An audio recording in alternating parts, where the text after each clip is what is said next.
ಪ್ರಥಮ ಪಿಯುಸಿ ಕನ್ನಡ ವಿಷಯದ ಉಪನ್ಯಾಸ ಮಾಲಿಕೆಗೆ ತಮಗೆಲ್ಲರಿಗೂ ಸ್ವಾಗತ. ಇಂದು ನಾವು ಅಖಂಡ ಕರ್ನಾಟಕ ಪದ್ಯಭಾಗದ ಮುಂದುವರೆದ ಭಾಗವನ್ನು ಅಭ್ಯಾಸ ಮಾಡೋಣ. ಕಳೆದ ತರಗತಿಯಲ್ಲಿ ಕುವೆಂಪು ಅವರು ರಚಿಸಿದ ಹೇಳಿದಂತಹ ಸಾಂಸ್ಕೃತಿಕ ಸಚಿವ ಮಂಡಲವನ್ನು ಕುರಿತು ನಾವು ಮಾತನಾಡ್ತಾ ಇದ್ವಿ. ರಾಜಕೀಯ ಸಚಿವ ಮಂಡಲಕ್ಕಿಂತ ಸಾಂಸ್ಕೃತಿಕವಾದಂತಹ ಸಚಿವ ಮಂಡಲ ತುಂಬ ಭಿನ್ನವಾದದ್ದು ಹಾಗೂ ವಿಶಿಷ್ಟವಾದದ್ದು. ರಾಜಕೀಯ ಸಚಿವ ಮಂಡಲದ ಅಧಿಕಾರಾವಧಿ ಕೇವಲ 5 ವರ್ಷಗಳದ್ದು ಮಾತ್ರ. ಆದರೆ ಸಾಂಸ್ಕೃತಿಕ ಸಚಿವ ಮಂಡಲದ ಒಂದು ಅವಧಿ ಕನ್ನಡ ನಾಡು ಸಂಸ್ಕೃತಿ ಎಲ್ಲಿಯವರೆಗೆ ಜೀವಂತವಾಗಿ ಉಳಿದಿರುತ್ತದೆಯೋ ಅಲ್ಲಿಯವರೆಗೂ ಸಾಂಸ್ಕೃತಿಕವಾದಂತಹ ಸಾಹಿತ್ಯದ ಸಚಿವ ಮಂಡಲ ಶಾಶ್ವತವಾಗಿ ಇರುತ್ತೆ. ಇವತ್ತಿಗೂ ಕನ್ನಡಿಗರ ಮನಸ್ಸಿನಲ್ಲಿ ನೃಪತುಂಗ, ಪಂಪ, ರನ್ನ, ಪೊನ್ನ, ಬಸವಣ್ಣ, ಕುಮಾರವ್ಯಾಸ ಹೀಗೆ ಕನ್ನಡ ಕಾವ್ಯ ಪರಂಪರೆಯನ್ನು ಬೆಳೆಸಿದ, ಕನ್ನಡ ನಾಡು ನುಡಿಯನ್ನು ಉಳಿಸುವ ಪ್ರಯತ್ನವನ್ನು ಮಾಡಿದ, ಸಾಹಿತ್ಯವನ್ನು ಸಮೃದ್ಧಿಗೊಳಿಸಿದಂತಹ ಕವಿಗಳನ್ನು ನಾವು ನೆನಪಿಸಿಕೊಳ್ತೇವೆ. ಅವರೆಲ್ಲರೂ ಕನ್ನಡಿಗರ ಮನಸ್ಸುಗಳಲ್ಲಿ ಶಾಶ್ವತವಾಗಿ ಉಳಿಯುವಂಥವರು. ಹಾಗಾಗಿ ಸಾಂಸ್ಕೃತಿಕವಾದಂತಹ ಸಚಿವ ಮಂಡಲ ನಾಶವಾಗುವಂಥದ್ದಲ್ಲ, ಅದು ಶಾಶ್ವತವಾದದ್ದು ಎಂಬುದನ್ನು ಕಳೆದ ತರಗತಿಯಲ್ಲಿ ನಾವು ನೋಡ್ತಾ ಇದ್ದೇವೆ. ಮುಂದಿನ ಭಾಗವನ್ನು ನೋಡೋಣ. ಅಖಂಡ ಕರ್ನಾಟಕ ಅಲ್ತೋ ನಮ್ಮ ಕೀರ್ತಿ ಶನಿಯ ರಾಜಕೀಯ ನಾಟಕ. ಪ್ರತಿ ಭಾಗದಲ್ಲಿಯೂ ಕೂಡ ಕುವೆಂಪು ಅವರು ಅಖಂಡ ಕರ್ನಾಟಕವನ್ನು ನಿರ್ಮಿಸುವಂತಹ ವಿಚಾರವನ್ನು ತಿಳಿಸುತ್ತಾ ಹೋಗ್ತಾರೆ. ಅಖಂಡ ಕರ್ನಾಟಕ ನಮ್ಮದು ಅಖಂಡ ಕರ್ನಾಟಕವನ್ನು ನಿರ್ಮಿಸುವಂತಹ ಕನಸು. ಕನ್ನಡ ಮಾತನಾಡುವಂತಹ ಪ್ರಾಂತ್ಯಗಳನ್ನು ಒಗ್ಗೂಡಿಸುವಂತಹ ಪ್ರಯತ್ನ. ಹಾಗಾಗಿ ನಮ್ಮ ಈ ನಾಟಕದಲ್ಲಿ ಯಾವ ಸುಳ್ಳಾಗಲಿ ಊಟಾಟಿಕೆಯಾಗಲಿ ನಾಟಕವಾಗಲಿ ಇಲ್ಲ. ಅಲ್ತೋ ನಮ್ಮ ಕೀರ್ತಿ ಶನಿಯ ರಾಜಕೀಯ ನಾಟಕ. ಕೀರ್ತಿ ಶನಿಯ ರಾಜಕೀಯ ನಾಟಕ ಅಲ್ಲ. ನೀವು ಕೇವಲ ಕೀರ್ತಿಗಾಗಿ, ಹೆಸರಿಗಾಗಿ, ಪ್ರಸಿದ್ಧಿಗಾಗಿ ರಾಜಕೀಯದಲ್ಲಿ ನಾಟಕವನ್ನಾಡುತ್ತಿದ್ದೀರಿ. ನಿಮ್ಮ ಉದ್ದೇಶವೇ, ನಿಮ್ಮ ಈ ಪ್ರಯತ್ನವೇ ಕೀರ್ತಿಗಾಗಿ, ಪ್ರಸಿದ್ಧಿಗಾಗಿ, ಹೆಸರನ್ನು ಗಳಿಸಿಕೊಳ್ಳುವುದಕ್ಕಾಗಿ ನಿಮ್ಮ ಈ ಹೋರಾಟ, ನಿಮ್ಮ ಈ ಪ್ರಯತ್ನ. ನಮ್ಮದು ಯಾವುದೇ ಕೀರ್ತಿಗಾಗಿ ಅಲ್ಲ, ಹೆಸರಿಗಾಗಿ ಅಲ್ಲ, ಯಾವ ಪ್ರಯತ್ನವೂ ಅಲ್ಲ. ಕೀರ್ತಿ ನಾಟಕ ಎಂಬುದು ನಮ್ಮಲ್ಲಿ ಇಲ್ಲ, ಅದು ನಿಮ್ಮಲ್ಲಿ ಮಾತ್ರ. ಬರಿಯ ಹೊಟ್ಟೆ ಬಟ್ಟೆಗಲ್ತೋ, ಪಕ್ಷ ಜಾತಿ ಕಲಹ ಕಲ್ತೋ, ಹಮ್ಮು ಬಿಮ್ಮು ಸೊಮ್ಮಿಗಲ್ತೋ, ಬಣ್ಣ ಚಿಟ್ಟೆ ಬಾಳಿಗಲ್ತೋ, ಜೋಳವಾಳಿ ಕೂಳಿಗಲ್ತೋ, ದರ್ಪ ಸರ್ಪ ಕಾರ್ಕೋಟಕ ಸ್ವಾರ್ಥಪಣ ಕ್ರೀಡೆಗಲ್ತೋ, ರಾಜಕೀಯ ಪೇಟಕ ಅಖಂಡ ಕರ್ನಾಟಕ.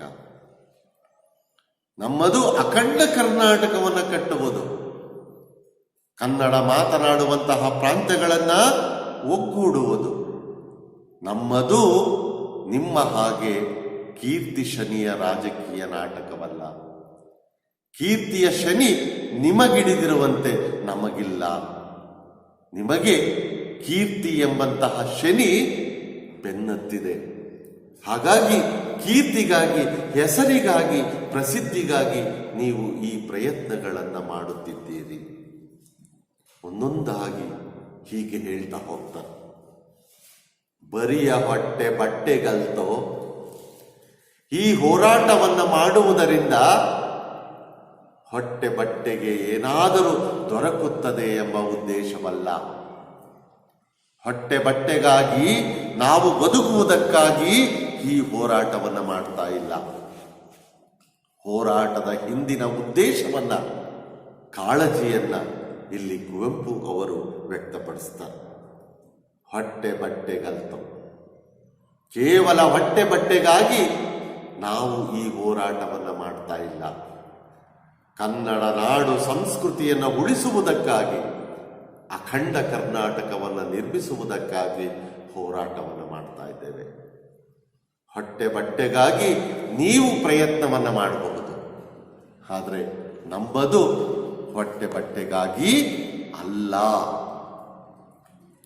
ಪಕ್ಷ ಜಾತಿ ಕಲಹ ಕಲ್ತೋ, ನಮ್ಮಲ್ಲಿ ಪಕ್ಷಗಳ ಮಧ್ಯೆ, ಜಾತಿಗಳ ಮಧ್ಯೆ ಕಲಹಕ್ಕೆ ಅವಕಾಶವಿಲ್ಲ.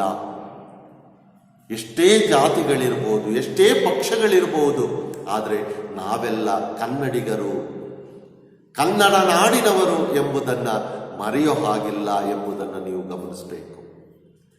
ನೀವು ಪಕ್ಷಗಳ ಮಧ್ಯೆ, ಜಾತಿಗಳ ಮಧ್ಯೆ ಕಲಹಗಳನ್ನು ಸೃಷ್ಟಿ ಮಾಡಬಹುದು, ನಿಮ್ಮ ಉದ್ದೇಶವೇ ಅದಾಗಿರಬಹುದು.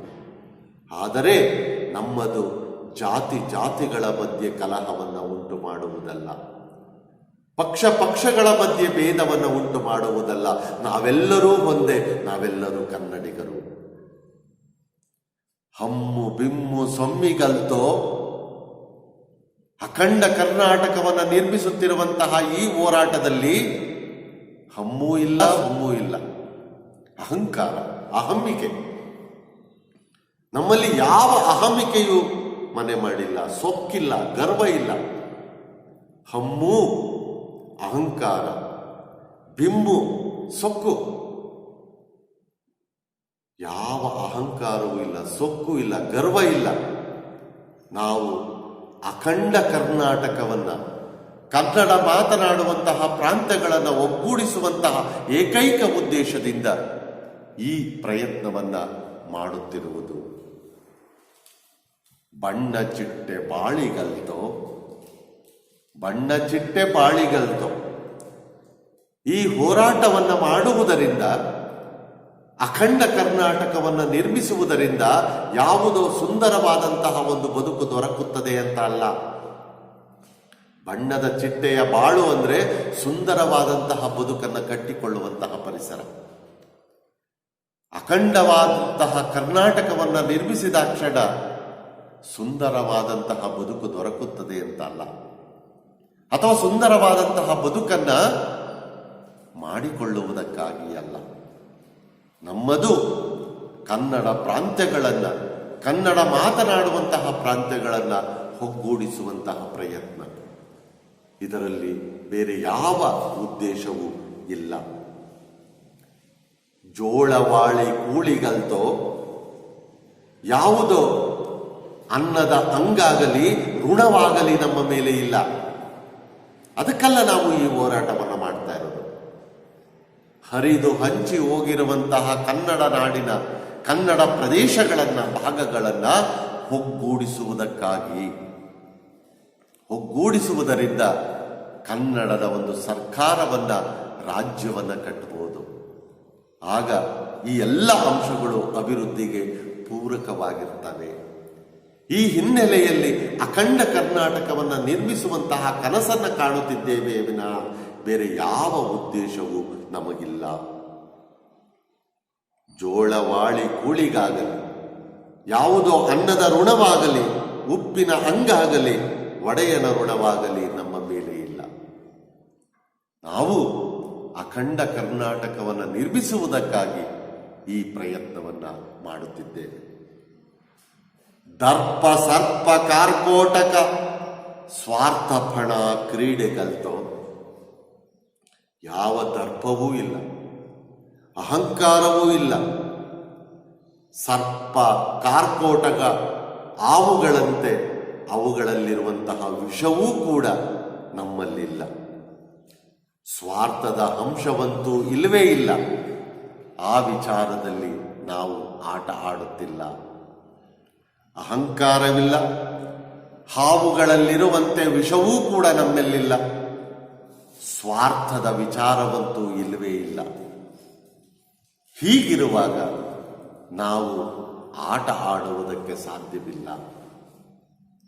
ನಮ್ಮದು ಕನ್ನಡ ಮಾತನಾಡುವಂತಹ ಎಲ್ಲ ಕನ್ನಡದ ಭಾಗಗಳನ್ನು ಒಗ್ಗೂಡಿಸಿ ಅಖಂಡ ಕರ್ನಾಟಕವನ್ನು ನಿರ್ಮಿಸುವುದು ನಮ್ಮ ಏಕೈಕ ಉದ್ದೇಶ. ಹಾಗಾಗಿ ನಾವು ಈ ಪ್ರಯತ್ನಗಳನ್ನು ಮಾಡುತ್ತಿರುವುದು ಎಂಬುದನ್ನು ಇಲ್ಲಿ ಸ್ಪಷ್ಟವಾಗಿ ಹೇಳ್ತಾರೆ. ರಾಜಕೀಯ ಪೇಟಕ ಅಖಂಡ ಕರ್ನಾಟಕ. ರಾಜಕೀಯ ಸಮೂಹ, ಪೇಟಕ ಅಂದರೆ ಸಮೂಹ. ರಾಜಕೀಯ ಸಮೂಹವೇ ಕೇಳಿಸಿಕೊಳ್ಳಿ, ನಮ್ಮದು ಅಖಂಡ ಕರ್ನಾಟಕವನ್ನು ಕಟ್ಟುವುದು. ಹರಿದು ಹಂಚಿ ಹೋಗಿರುವಂತಹ ಕನ್ನಡ ನಾಡಿನ ಪ್ರಾಂತ್ಯಗಳನ್ನು ಒಗ್ಗೂಡಿಸುವುದು ನಮ್ಮ ಇದರ ಉದ್ದೇಶ. ಹಾಗಾಗಿ ನಾವು ಈ ಪ್ರಯತ್ನಗಳನ್ನು ಮಾಡುತ್ತಿದ್ದೇವೆ. ನಮ್ಮದು ಕೀರ್ತಿ ಶನಿಗಾಗಿ ಅಲ್ಲ, ಅಖಂಡ ಕರ್ನಾಟಕವನ್ನು ನಿರ್ಮಿಸುವಂತಹ ಉದ್ದೇಶದಿಂದ ಮಾಡುತ್ತಿರುವಂತಹ ಈ ಹೋರಾಟದಲ್ಲಿ ನಮಗೆ ಕೀರ್ತಿಯ ಆಸೆ ಇಲ್ಲ. ನಮ್ಮದು ಅಖಂಡ ಕರ್ನಾಟಕವನ್ನು ನಿರ್ಮಿಸುವಂತಹ ಕನಸು, ಪ್ರಯತ್ನ. ಹೀಗೆ ಅಖಂಡ ಕರ್ನಾಟಕವನ್ನು ನಿರ್ಮಿಸುತ್ತಿರುವಂತಹ ಈ ಉದ್ದೇಶವನ್ನು, ಅಖಂಡ ಕರ್ನಾಟಕದ ಹಿಂದಿರುವಂತಹ ಕಾಳಜಿಯನ್ನು ಕುವೆಂಪು ಅವರು ಹೀಗೆ ವ್ಯಕ್ತಪಡಿಸುವುದನ್ನು ನಾವಿಲ್ಲಿ ಕಾಣಬಹುದು. ಮುಂದುವರೆದು, ಅಖಂಡ ಕರ್ನಾಟಕ ಸರಸ್ವತಿಯೇ ರಚಿಸಿದೊಂದು ರಾಜಕೀಯ ತ್ರೋಟಕ. ಮೆರೆಯಲಾತ್ಮ ಸಂಸ್ಕೃತಿ ಬೆಳಗ್ಗೆ ಜೀವ ದೀದಿತಿ, ಪರಮಾತ್ಮನ ಚರಣ ದೀಪ್ತಿ ಶರಣ ಹೃದಯಗಳಲ್ಲಿ ಹೊತ್ತಿ, ಉಸಿರುಸಿರಿನ ಹಣತೆ ಬತ್ತಿ ಉರಿಯಲೆಂದು ತಣ್ಣಗೆ, ಉರಿಯಲೆಂದು ತಣ್ಣಗೆ. ಬಾಳ್ ಸೊಡರ್ ಗುಡಿಯ ನೆತ್ತಿ ತನ್ನ ಮುಡಿಯ ಬಾನಿಗೆತ್ತಿ, ಸೊಗಸಲೆಂದು ರಸಸ್ಫೂರ್ತಿ ಭಗವಂತನ ಕಣ್ಣಿಗೆ, ಭಗವಂತನ ಕಣ್ಣಿಗೆ. ಅಖಂಡ ಕರ್ನಾಟಕ ನಮ್ಮದು ಅಖಂಡ ಕರ್ನಾಟಕವನ್ನು ನಿರ್ಮಿಸುವಂತಹ ಹೋರಾಟ. ಸರಸ್ವತಿಯೇ ರಚಿಸಿದೊಂದು ರಾಜಕೀಯ ತ್ರೋಟಕ. ರಾಜಕೀಯ ತ್ರೋಟಕ, ತ್ರೋಟಕ ಅಂದರೆ ರೂಪಕ ಅಂತ. ರಾಜಕೀಯ ಈ ರೂಪಕವನ್ನ ಸರಸ್ವತಿಯೇ ರಚಿಸಿರುವಂಥದ್ದು. ಸರಸ್ವತಿ ಸಾಹಿತ್ಯ ಇಲ್ಲದೆ ಹೋಗಿದ್ರೆ ರಾಜಕೀಯ ಉಳಿಯುವುದಕ್ಕೆ ಸಾಧ್ಯವಿರಲಿಲ್ಲ. ಪ್ರಾಚೀನ ಕಾಲದಿಂದಲೂ ನೃಪತುಂಗನಿಂದ ಪಂಪ, ರನ್ನ, ಪೊನ್ನರಾದಿಯಾಗಿ ಎಲ್ಲ ಕವಿಗಳ ಒಂದು ಪರಂಪರೆಯನ್ನು ನಾವು ನೋಡ್ತಾ ಹೋದಾಗ ಎಲ್ಲ ಕವಿಗಳು ಕೂಡ ರಾಜನ ಆಶ್ರಯದಲ್ಲಿ ಬದುಕಿದ್ದವರೇ.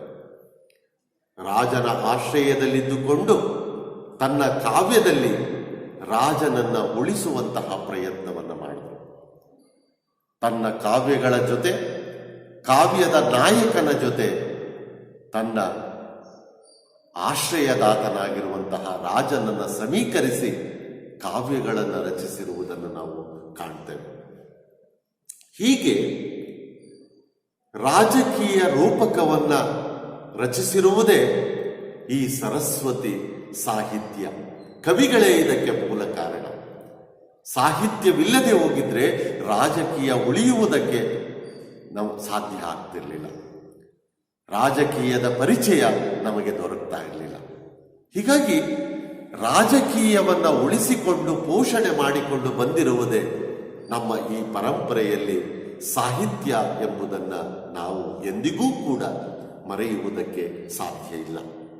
ಹಾಗಾಗಿ ಕವಿ ಹೇಳ್ತಾರೆ, ಸರಸ್ವತಿಯೇ ರಚಿಸಿದೊಂದು, ಸರಸ್ವತಿಯೇ ರಚಿಸಿರುವಂಥದ್ದು ರಾಜಕೀಯ ರೂಪಕವನ್ನ, ರಾಜಕೀಯ ಸಮೂಹವನ್ನ, ರಾಜಕೀಯ ವ್ಯವಸ್ಥೆಯನ್ನ ಸರಸ್ವತಿ ರಚಿಸಿಕೊಂಡು ಉಳಿಸಿಕೊಂಡು ಬಂದಿರುವುದನ್ನು ನಾವು ನಮ್ಮ ಸಾಹಿತ್ಯ ಪರಂಪರೆಯಲ್ಲಿ ಕಾಣಬಹುದು. ಮೆರೆಯಲಾತ್ಮ ಸಂಸ್ಕೃತಿ. ಹೀಗಾಗಿ ಸಾಹಿತ್ಯ ರಾಜಕೀಯವನ್ನ ಉಳಿಸಿಕೊಂಡು ಬಂದಿರುವುದರಿಂದ, ಬೆಳೆಸಿಕೊಂಡು ಬಂದಿರುವುದರಿಂದ ರಾಜ ಪರಂಪರೆಯನ್ನ, ರಾಜ ಮಹಾರಾಜರು ಆಳಿದಂತಹ ರಾಜವಂಶಗಳನ್ನು ನಾವು ಕವಿಗಳು ರಚಿಸಿರುವಂತಹ ಕೃತಿಗಳಲ್ಲಿ ಕಾಣ್ತಾ ಹೋಗ್ತೇವೆ. ಹೀಗಾಗಿ ಈ ಸಂಸ್ಕೃತಿ ಎನ್ನುವುದು ಅನಾದಿ ಕಾಲದಿಂದಲೂ ಬೆಳೆದು ಬಂದಿರುವಂತಹ ನಮ್ಮ ಈ ಸಂಸ್ಕೃತಿ ಮೆರೆಯಲಾತ್ಮ, ನಮ್ಮ ಆತ್ಮದಲ್ಲಿ, ನಮ್ಮ ಮನಸ್ಸಿನ ಮೂಲೆ ಮೂಲೆಗಳಲ್ಲಿ ಮೆರಿತಾ ಇದೆ, ಕಂಗೊಳಿಸ್ತಾ ಇದೆ. ಇವತ್ತು ಕದಂಬರನ್ನ ನೋಡ್ತೇವೆ, ಮೌರ್ಯರನ್ನ ನೋಡ್ತೇವೆ, ಪಲ್ಲವರನ್ನ ನೋಡ್ತೇವೆ, ಚಾಲುಕ್ಯರನ್ನ ನೋಡ್ತೇವೆ. ಅದಕ್ಕೆ ಮೂಲ ಕಾರಣ ನಮ್ಮ ಸಾಹಿತ್ಯ ಅನ್ನೋದು. ಆ ಸಾಹಿತ್ಯ ರಾಜಕೀಯವನ್ನ ಉಳಿಸಿಕೊಂಡು ಬಂದಿರುವ ಕಾರಣದಿಂದ ಆ ಸಂಸ್ಕೃತಿ, ನಮ್ಮ ನಾಡಿನ ಜೀವಂತವಾಗಿರುವಂತಹ, ಅನಾದಿ ಕಾಲದಿಂದಲೂ ಬೆಳೆದು ಬಂದಿರುವಂತಹ ಈ ಸಂಸ್ಕೃತಿ ನಮ್ಮ ಆತ್ಮದಲ್ಲಿ, ನಮ್ಮ ಮನಸ್ಸುಗಳಲ್ಲಿ ಮೆರೆಯುತ್ತಿದೆ, ಕಂಗೊಳಿಸ್ತಾ ಇದೆ. ಬೆಳಗ್ಗೆ ಜೀವ ದೀದಿತಿ, ಅದು ಬೆಳಕಿನ ರೂಪದಲ್ಲಿ, ಹೊಳಪಿನ ರೂಪದಲ್ಲಿ, ಕಾಂತಿಯ ರೂಪದಲ್ಲಿ ನಮ್ಮ ಪ್ರತಿ ಜೀವಗಳಲ್ಲಿಯೂ ಕೂಡ, ಪ್ರತಿ ಮನಸ್ಸುಗಳಲ್ಲಿಯೂ ಕೂಡ ಹೊಳಿತಾ ಇದೆ. ಪ್ರತಿ ಜೀವದಲ್ಲಿಯೂ ಈ ವಿಚಾರದ, ಜ್ಞಾನದ ಹೊಳಪು ಇರುವುದನ್ನ, ಕಾಂತಿ ಇರುವುದನ್ನ ನಾವು ಗಮನಿಸಬಹುದು. ಪರಮಾತ್ಮನ ಚರಣ ದೀಪ್ತಿ ಶರಣ ಹೃದಯಗಳಲ್ಲಿ ಹೊತ್ತಿ. ಪರಮಾತ್ಮನ ಚರಣ ದೀಪ್ತಿ, ಪರಮಾತ್ಮನ ಪಾದದ ಈ ಕಾಂತಿ, ಈ ಹೊಳಪು ಶರಣರ ಆತ್ಮಗಳಲ್ಲಿ ಹೊತ್ತಿ ಹೊರಿತಾ ಇದೆ.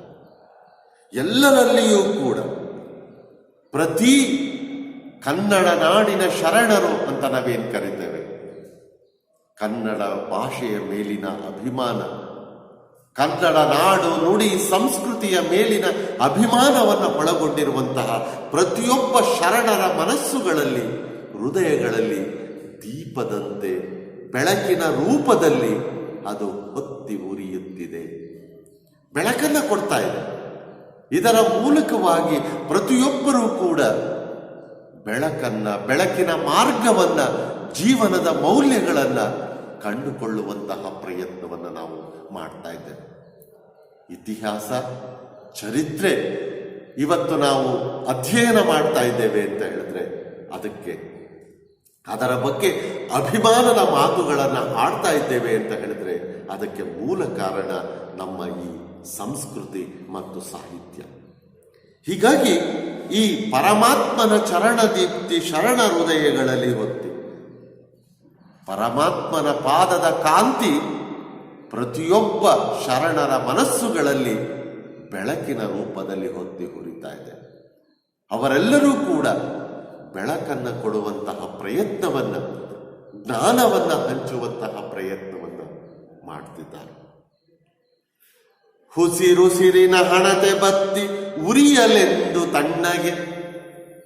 ಹುಸಿರುಸಿರಿನ ಹಣತೆ ಬತ್ತಿ, ದೀಪ, ದೀಪದಲ್ಲಿರುವಂತಹ ಬತ್ತಿ, ಬತ್ತಿಯ ಮೂಲಕ ಬರುವಂತಹ ತಣ್ಣಗೆ ಉರಿಯುವಂತಹ ಆ ಜ್ವಾಲೆ, ಅದರಿಂದ ಬರುವಂತಹ ಬೆಳಕು, ಇದು ಪ್ರತಿ ಹುಸಿರುಸಿರುಗಳಲ್ಲಿಯೂ ಇದೆ.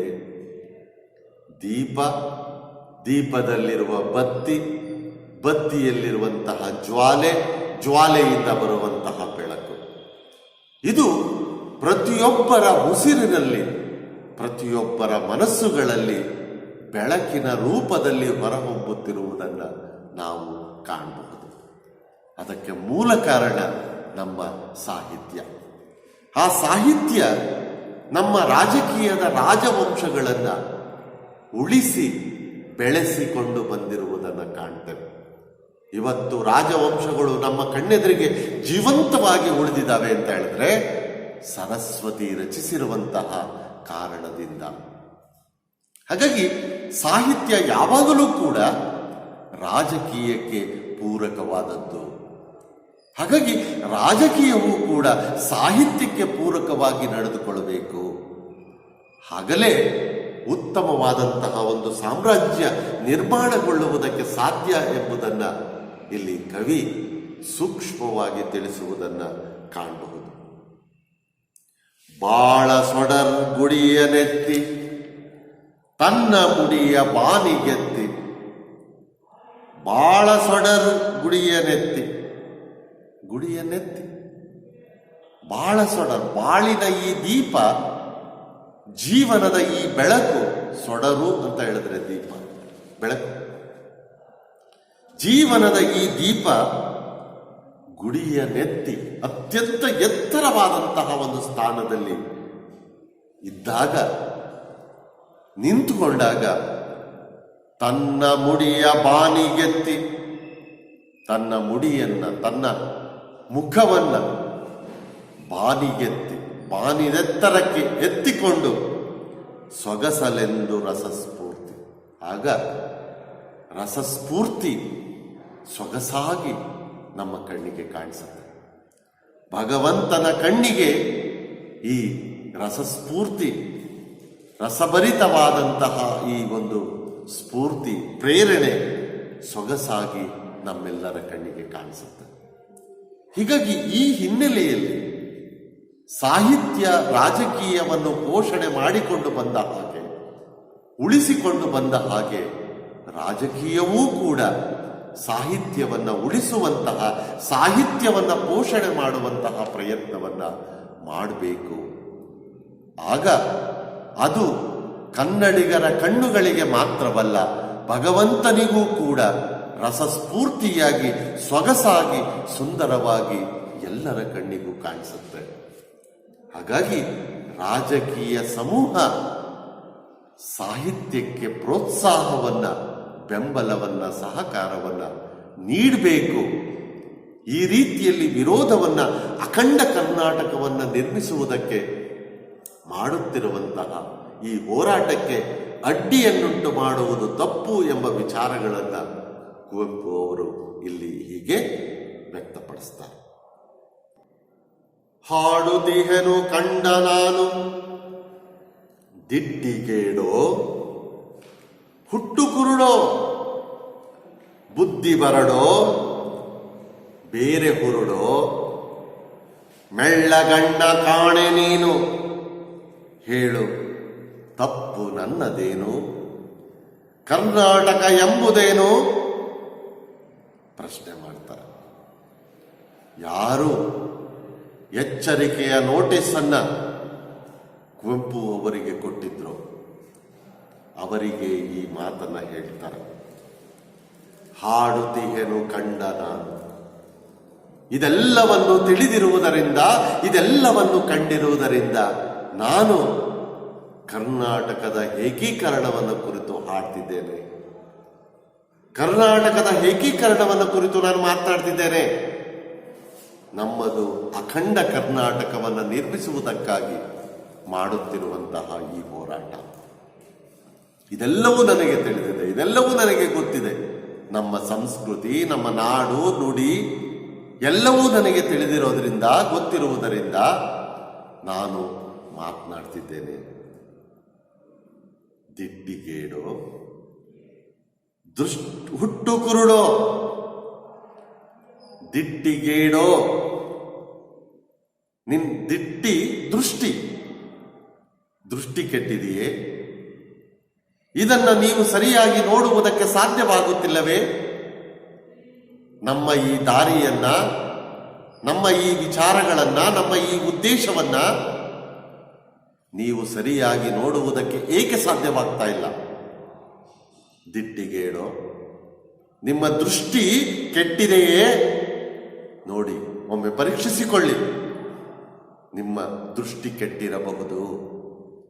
ನಿಮ್ಮ ಕಣ್ಣುಗಳು ಸರಿಯಾಗಿ ನಮ್ಮ ಈ ಹೋರಾಟವನ್ನ ನೋಡದೇ ಇರಬಹುದು. ಅಥವಾ ಹುಟ್ಟು ಕುರುಡೋ, ನಿಮಗೆ ಹುಟ್ಟಿದಂದಿನಿಂದಲೇ ನಿಮ್ಮ ಕಣ್ಣುಗಳು ಕುರುಡಾಗಿರಬೇಕು. ಸರಿಯಾಗಿ ನೋಡುವಂತಹ ಒಂದು ಬುದ್ಧಿವಂತಿಕೆ ನಿಮ್ಮಲ್ಲಿ ಇಲ್ಲದಿರಬಹುದು.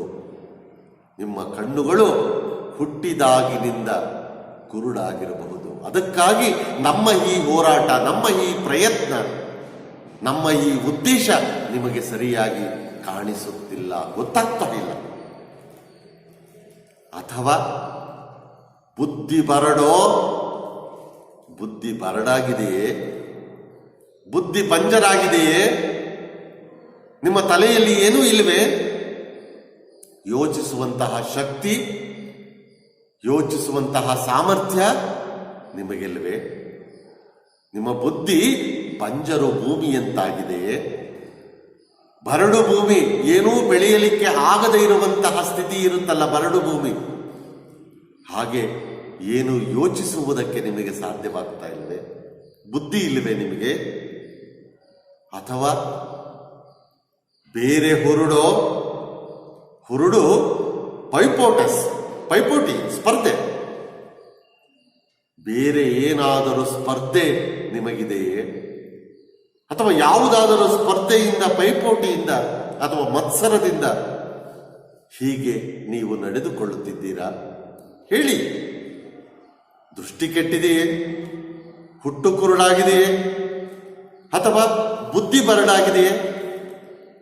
ಅಥವಾ ಬೇರೆ ಯಾವುದಾದರೂ ಸ್ಪರ್ಧೆ ನಿಮಗಿದೆಯೇ? ನಮ್ಮನ್ನು ಸೋಲಿಸಬೇಕು ಅಂತ, ನಮ್ಮನ್ನು ತಡಿಬೇಕು ಅಂತ? ಮೆಳ್ಳಗಣ್ಣ ಕಾಣೆ ನೀನು, ನನ್ನ ಮೆಳ್ಳಗಣ್ಣನ್ನ ನೀನು ನೋಡುವುದಕ್ಕೆ ಸಾಧ್ಯವಾಗ್ತಾ ಇಲ್ಲ. ಮೆಳ್ಳಗಣ್ಣು, ಮೆಳ್ಳಗಣ್ಣಿನ ದೃಷ್ಟಿ ಇರುವವರನ್ನು ನೋಡಬೇಕು. ಅವರು ಯಾವ ಕಡೆನೋ ನೋಡ್ತಿರ್ತಾರೆ ಅಂತ ಅನ್ಸುತ್ತೆ, ಆದರೆ ಇನ್ಯಾವ ಕಡೆನೋ ನೋಡ್ತಿರ್ತಾರೆ. ಅವರ ದೃಷ್ಟಿ ಒಂದು ಕಡೆ ಇದ್ರೆ ಅವರ ನೋಟ ಮತ್ತೊಂದು ಕಡೆ ಇರುತ್ತೆ. ಕಾಣಿಸುತ್ತೆ ನಮಗೆ, ಎಲ್ಲೋ ನೋಡ್ತಿದ್ದಾರೆ ಅನ್ಸುತ್ತೆ, ಆದ್ರೆ ಅವ್ರು ಮತ್ತೆಲ್ಲೋ ನೋಡ್ತಿರ್ತಾರೆ. ವರಚು ಕಣ್ಣು ಅಂತಲೂ ಕೂಡ ಹೇಳ್ತೇವೆ, ವರ್ಚ್ ಕಣ್ಣು ಅಂತ ಹೇಳ್ತಾರೆ. ಮೆಳ್ಳಗಣ್ಣ ಕಾಣೆ ನೀನು, ನಾನು ನೋಡುತ್ತಿರುವಂತಹ ದೃಷ್ಟಿಯನ್ನ ನೀನು ಅರ್ಥೈಸಿಕೊಳ್ಳುವುದಕ್ಕೆ ಸಾಧ್ಯವಾಗ್ತಿಲ್ಲ. ಯಾತಕ್ಕಾಗಿ ಅಖಂಡ ಕರ್ನಾಟಕವನ್ನು ನಿರ್ಮಿಸುವಂತಹ ಪ್ರಯತ್ನವನ್ನು ನಾವು ಮಾಡ್ತಿದ್ದೇವೆ? ಅಖಂಡ ಕರ್ನಾಟಕಕ್ಕಾಗಿ ನಾವು ಏಕೆ ಹೋರಾಟವನ್ನು ಮಾಡ್ತಾ ಇದ್ದೇವೆ ಎಂಬ ನಮ್ಮ ಈ ಹೋರಾಟದ ಹಿಂದಿನ ಉದ್ದೇಶ ಏನು ಎನ್ನುವುದನ್ನ ನೀನು ಸರಿಯಾಗಿ ಅರ್ಥವನ್ನು ಮಾಡಿಕೊಳ್ತಿಲ್ಲ. ನಮ್ಮ ನೋಟ, ನಮ್ಮ ದೃಷ್ಟಿ ಒಂದು ಕಡೆಯಾಗಿದ್ರೆ ನಿಮ್ಮ ನೋಟ, ನಿಮ್ಮ ದೃಷ್ಟಿ ಮತ್ತೊಂದು ಕಡೆ ಇದೆ. ನನ್ನ ಕಣ್ಣಿನ ದೃಷ್ಟಿಯನ್ನ ನೀನು ಅರ್ಥೈಸಿಕೊಳ್ಳುವುದಕ್ಕೆ ಸಾಧ್ಯವಾಗ್ತಾ ಇಲ್ಲ. ಕಾಣೆ ನೀನು, ನೋಡಕ್ಕಾಗ್ತಾ ಇಲ್ಲ. ಹೇಳು, ತಪ್ಪು ನನ್ನದೇನು? ನಾನು ಏನ್ ತಪ್ಪು ಮಾಡಿದ್ದೇನೆ? ಕರ್ನಾಟಕ ಸಂಸ್ಕೃತಿಯ ವಿಚಾರದಲ್ಲಿ ನಾನು ಯಾವ ರೀತಿಯ ತಪ್ಪುಗಳನ್ನು ಮಾಡಿದ್ದೇನೆ? ಅಖಂಡ ಕರ್ನಾಟಕವನ್ನು ನಿರ್ಮಿಸುವಂತಹ ಈ ಹೋರಾಟದಲ್ಲಿ ಯಾವ ತಪ್ಪಿದೆ ನನ್ನದು? ಹೇಳು, ತಪ್ಪು ನನ್ನದೇನು? ಏನ್ ತಪ್ಪು ನಂದು? ಈ ರೀತಿಯ ಎಚ್ಚರಿಕೆಯ ನೋಟಿಸ್ ಅನ್ನು ಕೊಡುವುದರಲ್ಲಿ ಯಾವ ಅರ್ಥ ಇದೆ? ಹೇಳು, ನಾನು ಯಾವ ತಪ್ಪನ್ನು ಮಾಡಿದ್ದೇನೆ? ಏನು ತಪ್ಪನ್ನು ಮಾಡಿದ್ದೇನೆ? ಹೇಳು, ತಪ್ಪು ನನ್ನದೇನು? ಕರ್ನಾಟಕ ಎಂಬುದೇನು? ಕರ್ನಾಟಕ ಎಂಬ ಹೆಸರು ಏನು ಎನ್ನುವುದು ನಿನಗೆ ತಿಳಿದಿದೆಯೇ? ಕರ್ನಾಟಕ ಅಂದ್ರೆ ಏನು? ನೋಟಿಸ್ ಕೊಟ್ಟಂತಹ ರಾಜಕೀಯ ವ್ಯಕ್ತಿಯನ್ನೇ ಪ್ರಶ್ನಿಸುವಂತಹ ಪ್ರಯತ್ನವನ್ನ ಇಲ್ಲಿ ಕುವೆಂಪುರವರು ಮಾಡ್ತಾರೆ. ಕರ್ನಾಟಕ ಎಂದ್ರೇನು? ಕರುನಾಡು, ಕರುಣೆಯ ನಾಡು, ಕಪ್ಪು ಮಣ್ಣದ ನಾಡು, ಕಪ್ಪು ಭೂಮಿಯ ನಾಡು, ಹೀಗೆ ಹಲವಾರು ಹೆಸರುಗಳನ್ನು, ಹಲವಾರು ಅರ್ಥಗಳನ್ನು ಒಳಗೊಂಡಿರುವಂಥದ್ದು ಈ ಕರ್ನಾಡು. ಹೀಗೆ ಕರ್ನಾಟಕದ ಅರ್ಥವನ್ನ, ಕರ್ನಾಟಕದ ಅರ್ಥದ ವೈವಿಧ್ಯತೆಯನ್ನ ಮುಂದಿನ ಭಾಗದಲ್ಲಿ ಹೀಗೆ ತಿಳಿಸಿಕೊಡ್ತಾರೆ. ಕರ್ನಾಟಕ ಎಂಬುದೇನು? ಹೆಸರೇ ಬರಿಯ ಮಣ್ಣಿಗೆ, ಮಂತ್ರ ಕಣ, ಶಕ್ತಿ ಕಣ, ತಾಯಿ ಕಣ, ದೇವಿ ಕಣ, ಬೆಂಕಿ ಕಣ, ಸಿಡಿಲು ಕಣ, ಕಾವ ಕೊಲುವ ಒಲವ ಬಲವ ಪಡೆದ ಛಲದ ಚಂಡಿ ಕಣ, ಋಷಿಯ ಕಾಣ್ಬ ಕಣ್ಣಿಗೆ, ಋಷಿಯ ಕಾಣ್ಬ ಕಣ್ಣಿಗೆ. ಇಲ್ಲಿ ಕುವೆಂಪು ಅವರು ಕರ್ನಾಟಕ ಎಂಬುದೇನು, ಕರ್ನಾಟಕ ಎಂದರೇನು ಎಂಬುದನ್ನು ಹೀಗೆ ತಿಳಿಸಿಕೊಡುವಂತಹ ಪ್ರಯತ್ನವನ್ನ, ಅರ್ಥೈಸಿಕೊಡುವಂತಹ ಪ್ರಯತ್ನವನ್ನ ಇಲ್ಲಿ ಮಾಡಿದ್ದಾರೆ. ಕರ್ನಾಟಕ ಎಂದರೆ ಬರಿಯ ಮಣ್ಣಿಗೆ ಇರುವಂತಹ ಹೆಸರಲ್ಲ. ಕಪ್ಪು ಬಣ್ಣದ ನಾಡು, ಕಪ್ಪು ಭೂಮಿಯ ನಾಡು ಕೇವಲ ಕನ್ನಡದ ಮಣ್ಣಿಗೆ ಇರುವಂತಹ ಹೆಸರು ಮಾತ್ರವಲ್ಲ ಎಂದು ಆ ವ್ಯಕ್ತಿಯನ್ನೇ ಪ್ರಶ್ನಿಸುತ್ತಾ, ಕರ್ನಾಟಕ ಎಂಬುದು ಕೇವಲ ಮಣ್ಣಿನ ಭೂಭಾಗವಲ್ಲ.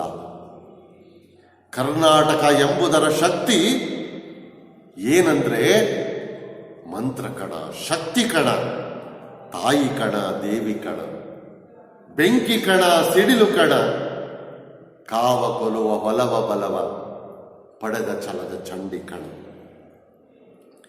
ಹೀಗೆ ಕರ್ನಾಟಕ ಮಾತೆಗೆ ಕಾಯುವ, ಕೊಲ್ಲಬಲ್ಲ, ಒಲಿಯುವಂತಹ ಬಲ, ಶಕ್ತಿ ಇರುವಂತಹ, ಇದೆಲ್ಲವನ್ನು ಪಡೆದಂತಹ ಛಲದ ಚಂಡಿಯಾದಂತಹ ಮಹಾದೇವಿಯ ರೂಪದಲ್ಲಿ ಕಾಣಿಸುತ್ತೆ.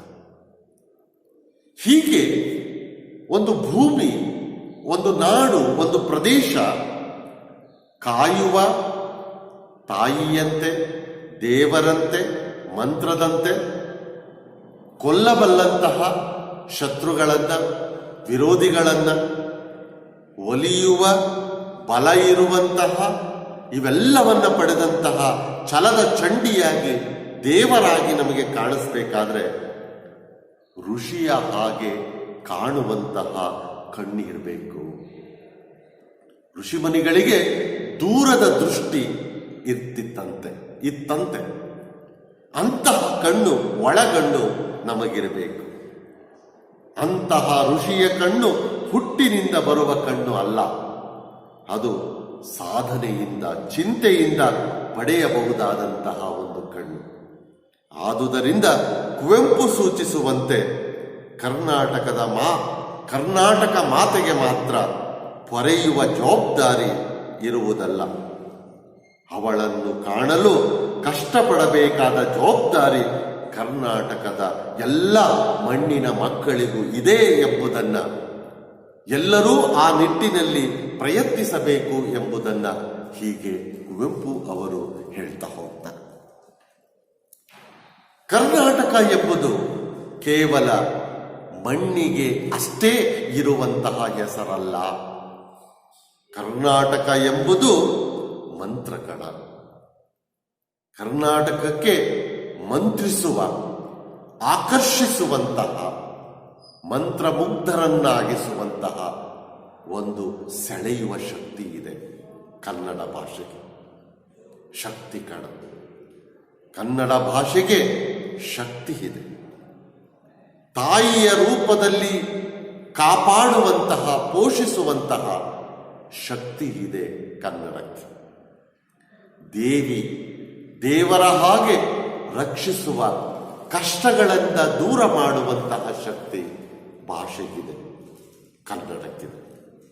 ಅಷ್ಟೇ ಅಲ್ಲ, ಬೆಂಕಿ ಕಣ, ಸಿಡಿಲು ಕಣ, ವಿರೋಧಿಗಳಿಗೆ ಬೆಂಕಿಯಾಗಿ, ಸಿಡಿಲಾಗಿ ತನ್ನ ಗುಣವನ್ನು ವ್ಯಕ್ತಪಡಿಸುವಂತಹ ಶಕ್ತಿ ಭಾಷೆಗಿದೆ. ಅಷ್ಟೇ ಅಲ್ಲ, ಕಾಯುವ, ಕೊಲ್ಲುವ ಬಲ ಇರುವಂತಹ, ಒಲವನ್ನ, ಪ್ರೀತಿಯನ್ನು ತೋರಿಸುವಂತಹ ಈ ಎಲ್ಲ ಗುಣಗಳು ದೇವರಲ್ಲಿ ಇರುವ ಹಾಗೆ ಕರ್ನಾಟಕಕ್ಕೂ ಇದೆ. ಇವೆಲ್ಲವೂ ನಮಗೆ ಕಾಣಬೇಕಾದ್ರೆ ಋಷಿಯ ಕಾಣುವ ಕಣ್ಣಿಗೆ, ಋಷಿಗಳಂತೆ ನೋಡುವಂತಹ ಕಣ್ಣು ಇದ್ದಾಗ ಇವೆಲ್ಲವೂ ನಮಗೆ ಕಾಣಿಸ್ತವೆ.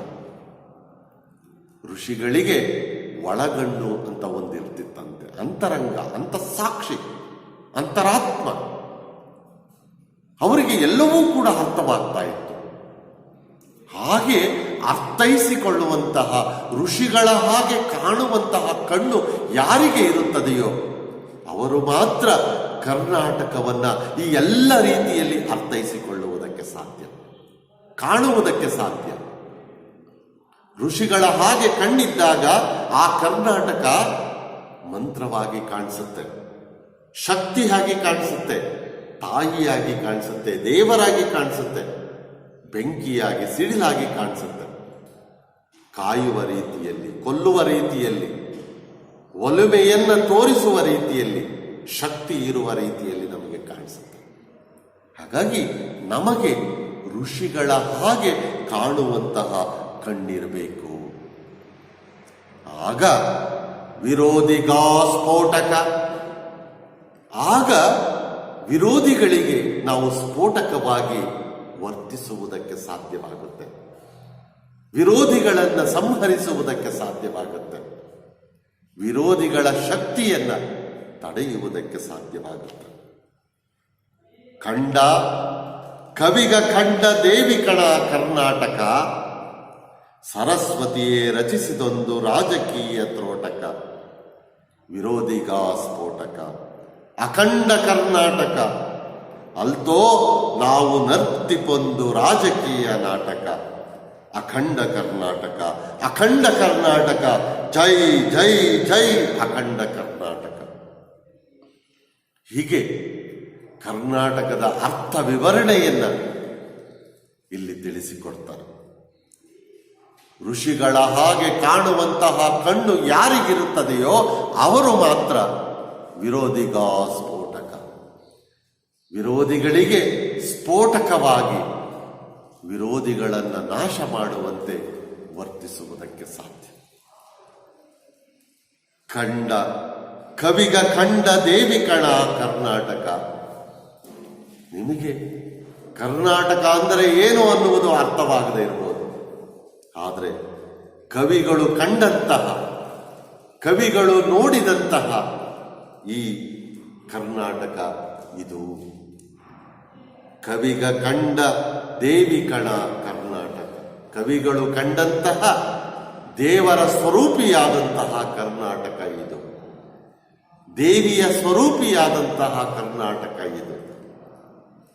ಇದನ್ನು ನೀವು ಅರ್ಥೈಸಿಕೊಳ್ಬೇಕು.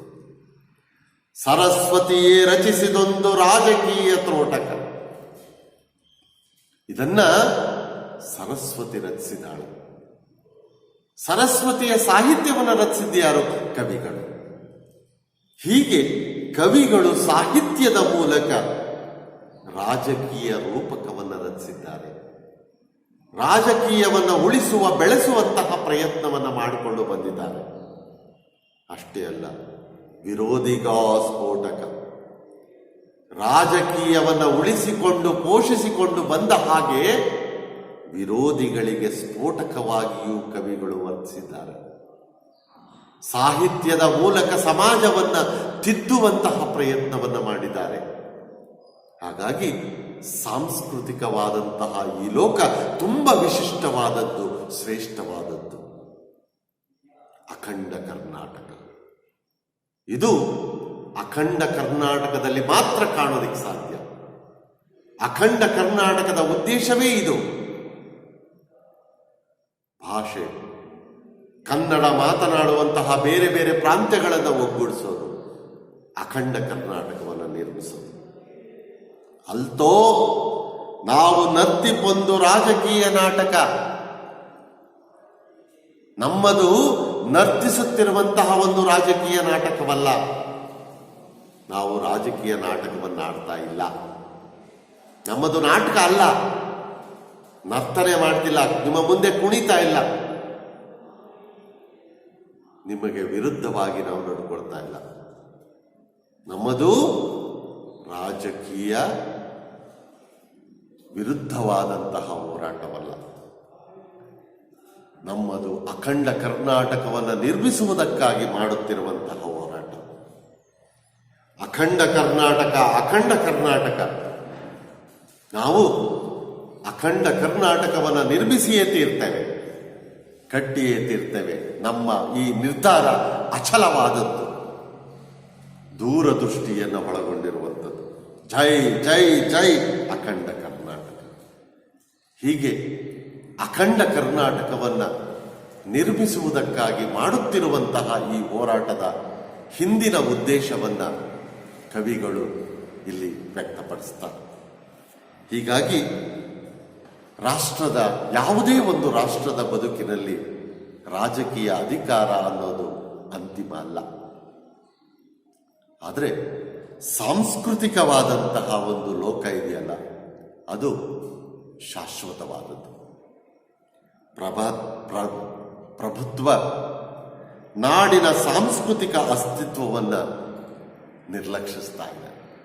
ಅದನ್ನು ನಾವು ಕಾಣ್ತಾ ಇದ್ದೇವೆ.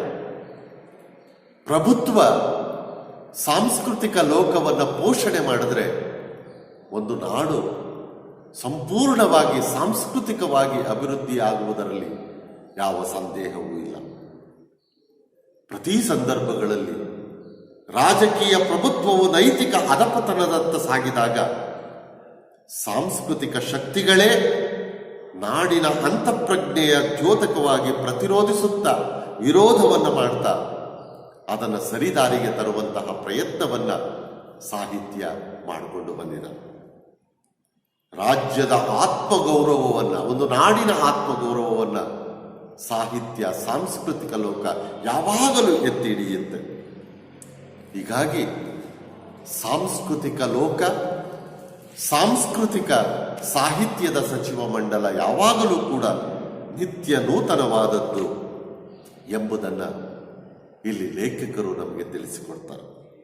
ಹಾಗಾಗಿ ಪ್ರಜಾಪ್ರಭುತ್ವದ ವ್ಯವಸ್ಥೆಯ ಈ ಸಂದರ್ಭದಲ್ಲಿ ಸಾಂಸ್ಕೃತಿಕವಾದಂತಹ ಆತ್ಮಚೈತನ್ಯ ಬೆಳೆಸಿಕೊಳ್ಳುವಂಥದ್ದು ತುಂಬ ಮುಖ್ಯವಾದದ್ದು. ಯಾವಾಗಲೂ ಪ್ರಭುತ್ವ ಸಾಂಸ್ಕೃತಿಕ ಸಾಹಿತ್ಯ ಲೋಕಕ್ಕೆ ವಿನೀತವಾಗಿ ನಡೆದುಕೊಳ್ಳಬೇಕು ಎಂಬ ಅಂಶಗಳನ್ನು ತಿಳಿಸುತ್ತಲೇ ಅಖಂಡ ಕರ್ನಾಟಕವನ್ನು ಕಟ್ಟುವಂತಹ ಕನಸನ್ನು ಇಲ್ಲಿ ವ್ಯಕ್ತಪಡಿಸ್ತಾರೆ. ಹೀಗೆ ಕುವೆಂಪು ಅವರ ಭಾವನೆ ಅಖಂಡ ಕರ್ನಾಟಕವನ್ನು ನಿರ್ಮಿಸುವುದಕ್ಕಾಗಿ ಅವರಲ್ಲಿದ್ದಂತಹ ಅಚಲವಾದ, ದೃಢವಾದಂತಹ ನಿಲುವು, ಹೀಗೆ ಹಲವಾರು ಅಂಶಗಳನ್ನು ಈ ಕವಿತೆಯಲ್ಲಿ ನಾವು ಕಾಣಬಹುದು. ಇಲ್ಲಿಗೆ ಈ ಪದ್ಯಭಾಗವನ್ನು ಮುಕ್ತಾಯ ಮಾಡೋಣ. ಎಲ್ಲರಿಗೂ ನಮಸ್ಕಾರ.